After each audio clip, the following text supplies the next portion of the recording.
नमस्कार,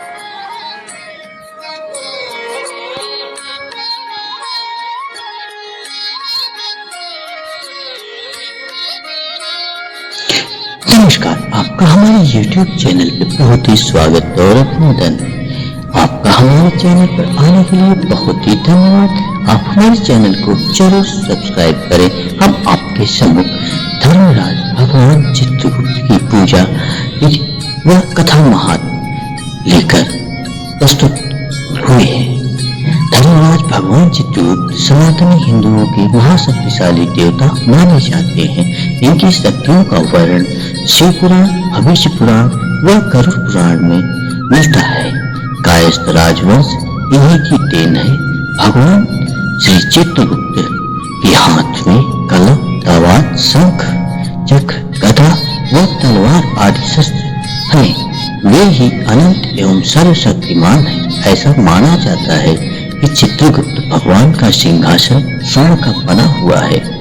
तो आइए भगवान श्री चित्रगुप्त की पूजा विधि में जानते हैं कि उनकी पूजा में क्या क्या सामग्री लगती है।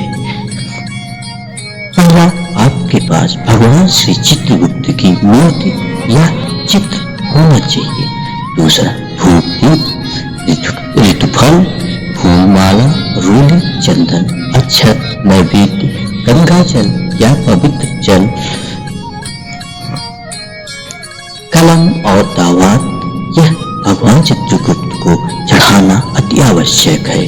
तथा मिष्ठान, तांबूल, पुंगी फल तथा कुछ वस्त्र जिन्हें आप बाद में ब्राह्मणों को दान स्वरूप दे देंगे।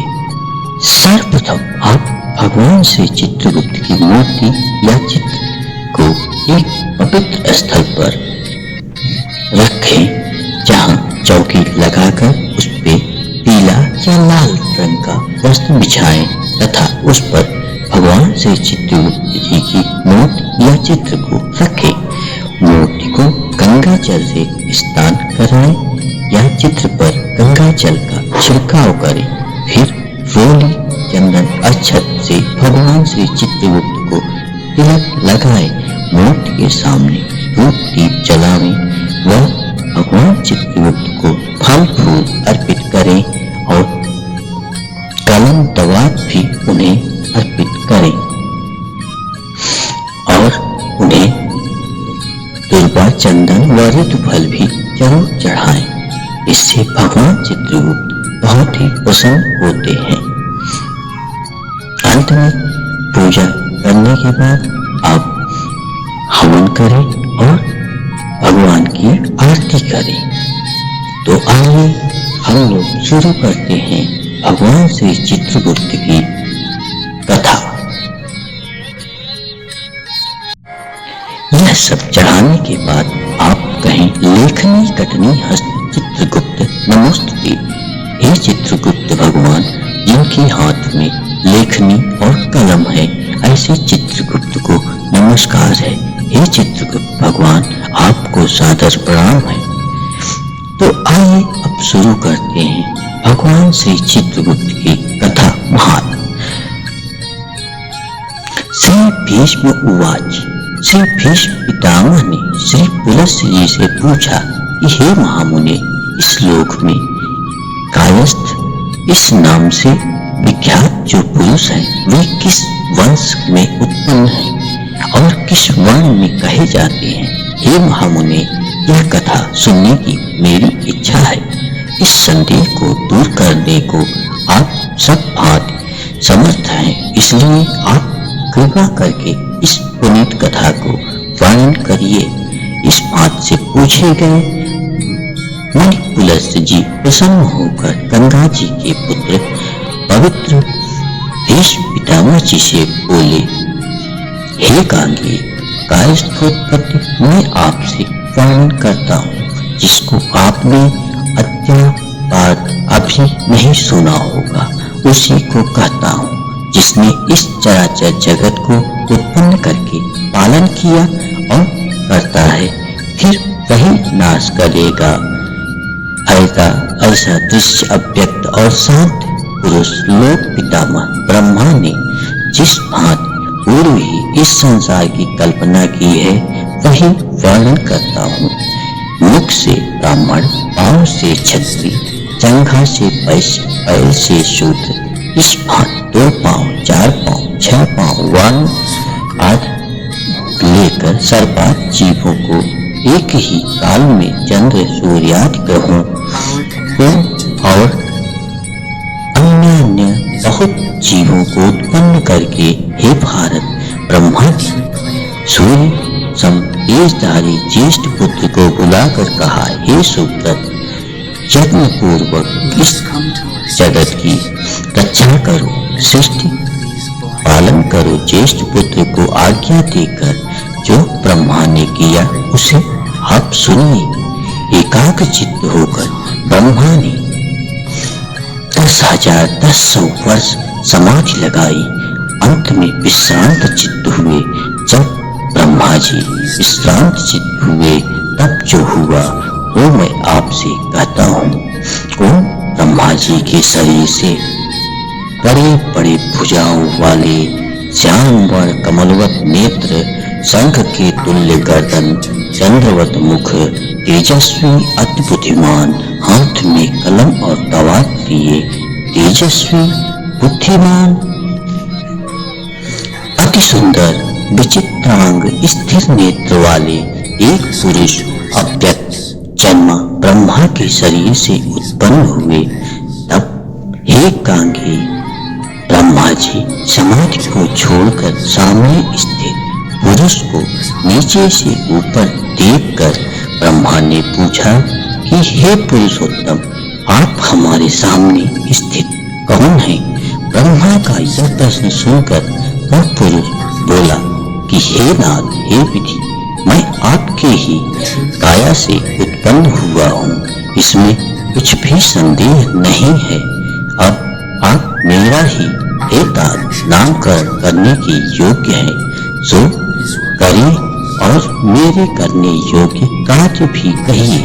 यह वाक्य सुन के ब्रह्मा भी निज शरीर पुरुष से हंसकर प्रसन्न मन से बोले कि मेरे शरीर से आप उत्पन्न हुए हो, इससे तुम्हारी कायस्थ संज्ञा और चित्रगुप्त तुम्हारा नाम पृथ्वी पर विख्यात होगा। हे वत्स, धर्मराज के पूर्व जमपुरी में धर्माधर्म विचार के लिए तुम्हारा निश्चल निवास होगा। हे पुत्र, अपने वर्ण में जो उचित धर्म है उसको विधि पूर्वक पालन करो और प्रजा को उत्पन्न करो। इस भांति ब्रह्मा जी भार युक्त वर को देकर आप अंतर ध्यान हो गए। श्री पुलस्त्य जी ने कहा कि हे कुरुवंश के वृद्धि करने वाले भीष्म, चित्रगुप्त से जो भगवान चित्रगुप्त से जो प्रजा उत्पन्न हुई है उनके नाम का वर्णन मैं आपसे करता हूँ, वह सुनो। श्रीवास्तव, सूर्यध्वज, वाल्मीकि, अस्थाना, माथुर, गौड़, भटनागर, सक्सेना, अम्बस्ट, निगम, कर्ण और कुलश्रेष्ठ, ये 12 ये सभी पुत्र समस्त शास्त्रों में निपुण थे। हे महामते, और भी चित्रगुप्त से उत्पन्न हुए।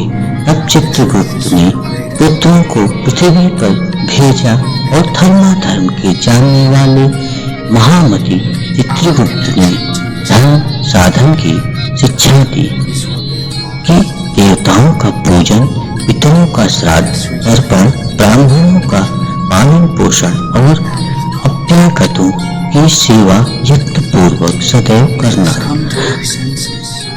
हे पुत्र, तीनों लोगों के हित के लिए यत्न करना और स्वर्ग की कामना करके महिषमर्दिनी देवी का पूजन अवश्य करना, जो माया प्रकृति रूप और चंड के नाश करने वाली तथा समस्त सिद्धियों को देने वाली देवी है, उसका पूजन करना।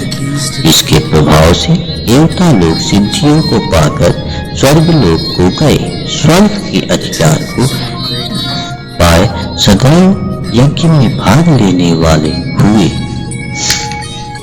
उन देवों के देव अथ तुम सब लोग उत्तम मिष्ठान्नाद को समर्पण करो, जिससे वह चंडिका देवताओं की भांति तुमको भी सिद्ध देने वाली होवे, और वैष्णव धर्म का अवलंबन करके मेरे वाक्य का प्रतिपालन करो। यह आज्ञा पुत्रों को चित्रगुप्त जी देकर आप स्वर्ग चले गए। चित्रगुप्त जी स्वर्ग में जाकर धर्मराज के अधिकार में सदैव स्थित हुए।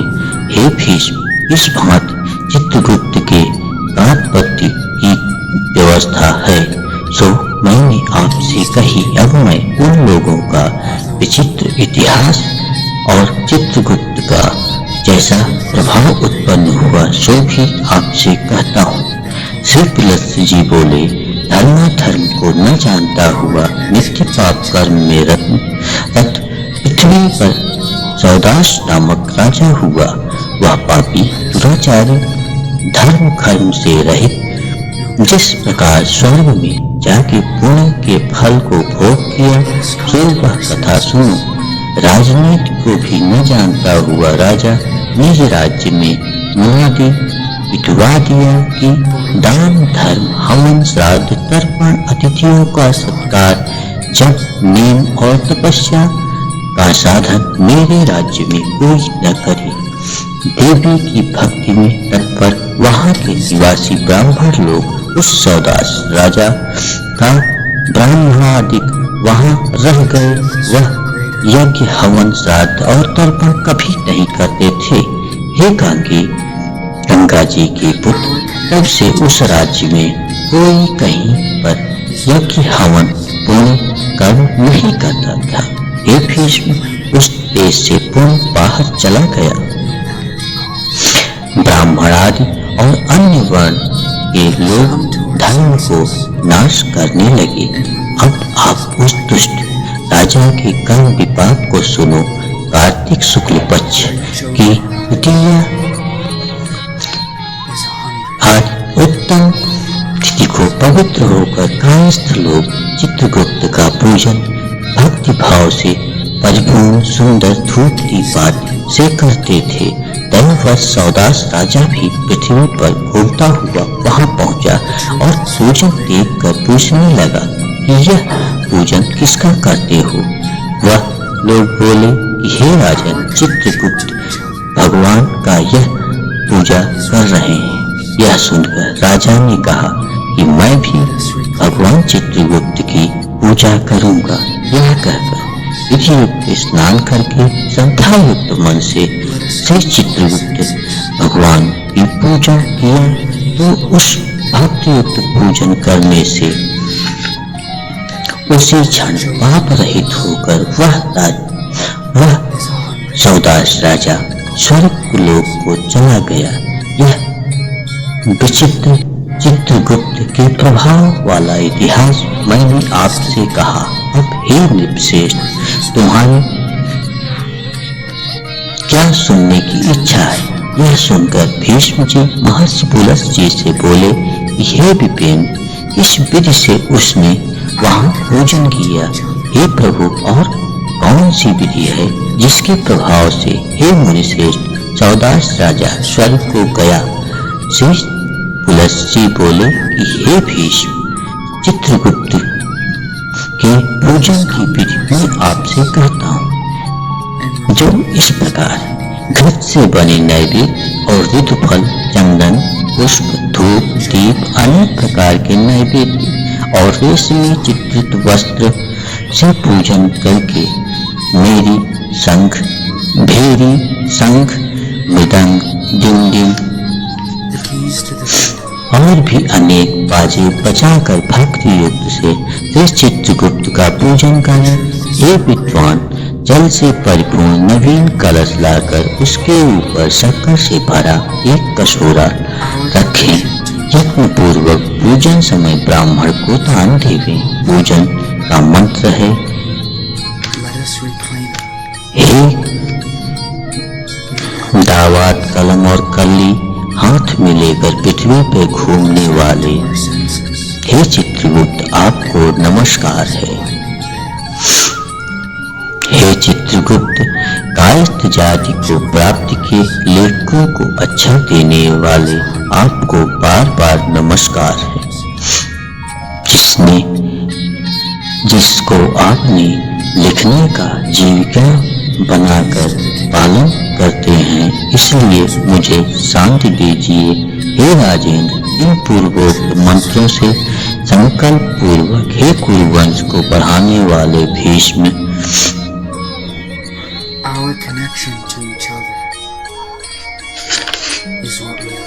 चित्रगुप्त का पूजन करना चाहिए। इस भांति सौदास राजा भक्ति भाव से पूजन करके निज राज्य करते हुए वह थोड़े ही काल बाद मृत्यु को प्राप्त हुआ। हे भारत, उसी क्षण यमदूत उस राजा को भयानक यमलोक में ले गए। तब चित्रगुप्त ने यमराज से पूछा कि यह दुराचारी पाप कर्म में रत सौदास राजा है, जिसने अपनी प्रजा से पाप कर्म करवाया है। जब इस भांति धर्मराज ने पूछा, तब धर्माधर्म को जानने वाले महामती चित्रगुप्त जी हंसकर उस राजा के कर्म विपाक युक्त शुभ वचन बोले, हे शौर्य, हे सूर्यपुत्र, यह राजा यद्यप पाप कर्म करने वाला है, पृथ्वी में प्रसिद्ध है और मैं आपकी प्रसन्नता से पृथ्वी पर पूज्य हूँ। हे स्वामी, आप जी ने यह वर दिया है, आपका सदैव कल्याण हो। आपको नमस्कार है। हे देव, आप भली भांति जानते हैं और मेरी भी मति है कि यह राजा पापी है, तो भी इस राजा ने भक्ति भाव युक्त मेरी पूजा की है, इससे मैं इस पर प्रसन्न हूँ। हे देव, इस कारण यह राजा वैकुंठ लोक को चावे। यह वचन चित्रगुप्त का सुनकर यमराज ने राजा सौदास को वैकुंठ जाने की आज्ञा दी और राजा सौदास वैकुंठ को चला गया। श्री पुलस्त्य जी ने कहा कि हे भीष्म, जो कोई दूसरा पुरुष या कायस्थ चित्रगुप्त की पूजा करेगा, वह आपसे छूटकर परम गति को प्राप्त होएगा। इस कारण हे गांगे, तुम भी चित्रगुप्त की विधि विधान युक्त पूजा करो, जिस पूजा के करने से हे राजेंद्र दुर्लभ लोक को भी प्राप्त करोगे। यह पुलस्त्य के वचन सुनकर भीष्म जी ने भक्तियुक्त मन से चित्रगुप्त की पूजा की। कार्तिक शुक्ल पक्ष द्वितीया को निज भगनी अर्थात बहन यमुना के घर यमराज ने भोजन किया था। इस कारण लोग इसका यम द्वितीया नाम हुआ और आयुष्य को बढ़ाने वाला वर यमुना ने यमराज को दिया। इससे इस तिथि में बहन के हाथ का भोजन करने से धन, यश, आयुष्य भली भांति बढ़ते हैं। इस तिथि में स्वशक्ति अनुसार भगनी को दक्षिणा देवे और कायस्थ लोग बहन के घर में चित्रगुप्त का पूजन चित्र विचित्र वर्ण के पुष्पों और रक्त, चंदन, काले धतूर के पुष्प व शमी के पत्ते से पूजन करे। कुल स्थित लड्डू का नैवेद्य लगाएं। पूजन का यह मंत्र है, भोग और अभोग, किया हुआ न किया हुआ जो प्रलय है, उस समय आप सुख देने वाले हे चित्रगुप्त, आपको नमस्कार है। समुद्र मंथन के समय लक्ष्मी के साथ उत्पन्न होने वाले हे चित्रगुप्त, हे महाबाहु, मेरी आयुष्य को बढ़ाओ। इस भांति पूजन करने से प्रसन्न होकर भीष्म को चित्रगुप्त जी ने वह दिया कि हे महाबाहु, मेरे प्रसाद से तुम्हारी मृत्यु न होवेगी। जिस समय तुम मृत्यु को स्मरण करोगे, उस समय तुम्हारी मृत्यु होगी। यह वर देकर चित्रगुप्त स्वर्ग को चले गए। जो बुद्धिमान पुरुष इस विधि से चित्रगुप्त की पूजा करेंगे, उनका फल सुनो। इस श्लोक में अनेक प्रकार के बड़े बड़े सुख भोग करके मनुष्य अनाशवान विष्णुलोक को निसंदेह जाएंगे। कायस्थों की उत्पत्ति का कारण श्री चित्रगुप्त की कथा जो श्रेष्ठ भक्तियुक्त मन से सुनेंगे वे पुरुष समस्त व्याधियों से छूटकर दीर्घायु होंगे और अंत में मरने पर जहाँ तपस्वी लोग जाते हैं ऐसे विष्णु लोक को निसंदेह जावेंगे। बोलिए चित्रगुप्त भगवान की जय।